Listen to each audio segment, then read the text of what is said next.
राजा हरिश्चंद्र की कहानी सत्य, ईमानदारी और त्याग की अमर गाथा है। प्राचीन काल में अयोध्या के इक्ष्वाकु वंश में राजा हरिश्चंद्र का जन्म हुआ था। वे सत्यवादी, न्यायप्रिय और दयालु राजा थे। उनके राज्य में प्रजा सुखी और समृद्ध थी। एक दिन राजा हरिश्चंद्र ने एक स्वप्न देखा जिसमें ऋषि विश्वामित्र ने उनसे यज्ञ के लिए दान मांगा। राजा ने स्वप्न में ही दान देने का वचन दे दिया।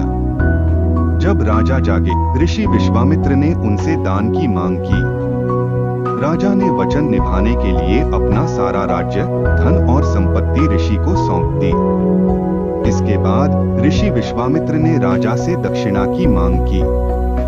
वचन पूरा करने के लिए राजा ने अपनी पत्नी तारामती और पुत्र रोहिताश को बेच दिया और स्वयं श्मशान का रखवाला बन गए। राजा हरिश्चंद्र ने अपनी पत्नी और पुत्र से अलग रहकर कठिन जीवन व्यतीत किया, लेकिन सत्य और धर्म के मार्ग से कभी विचलित नहीं हुए। एक दिन एक सांप के काटने से उनके पुत्र रोहिताश्व की मृत्यु हो गई।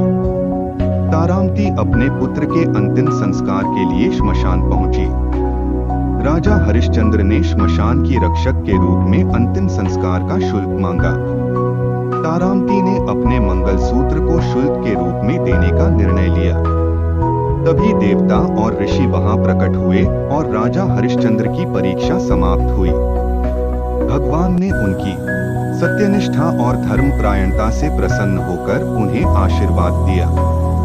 उनके पुत्र को पुनः जीवन मिला और राजा को उनका राज्य भी वापस मिल गया।